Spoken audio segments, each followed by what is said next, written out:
తులసి news కు స్వాగతం.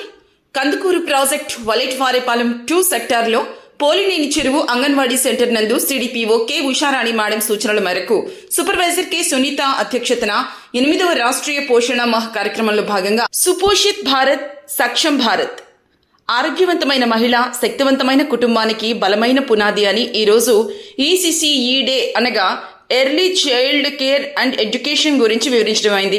కుటుంబంలో ప్రతి ఒక్కరూ బాల్యం నుంచి వృద్ధుల వరకు సమతుల్య ఆహారం తీసుకోవాలని, 3 సంవత్సరాలు నిండిన ప్రతి పిల్లవాడిని అంగన్వాడీ సెంటర్లో నమోదు చేయాలని, పిల్లలకు అంగన్వాడీ సెంటర్లో లభించే ప్రీ స్కూల్ మెటీరియల్ వినియోగించుకోవాలని తెలియజేయడం జరిగింది. గర్భవతులు, బాలింతలు, 7 to 3 years లోపు పిల్లలంతా తల్లులను సమావేశపరిచి అంగన్వాడీ సెంటర్లో లభించే అన్ని సేవలను, పౌష్టికాహారాన్ని అందరూ సద్వినియోగం చేసుకోవాలని తెలిపారు. ఈ కార్యక్రమానికి సూపర్వైజర్ సునీత, పోలినేని చెరువు సర్పంచ్ ఎళ్ల సుబ్బరాజ్యం, ఎళ్ల శివకుమార్ రెడ్డి, ఆశా అంగన్వాడీ వర్కర్ అమర జ్యోతి సుబ్బమ్మ, అంగన్వాడీ హెల్పర్, గ్రామస్తులు తదితరులు ఈ కార్యక్రమంలో పాల్గొన్నారు.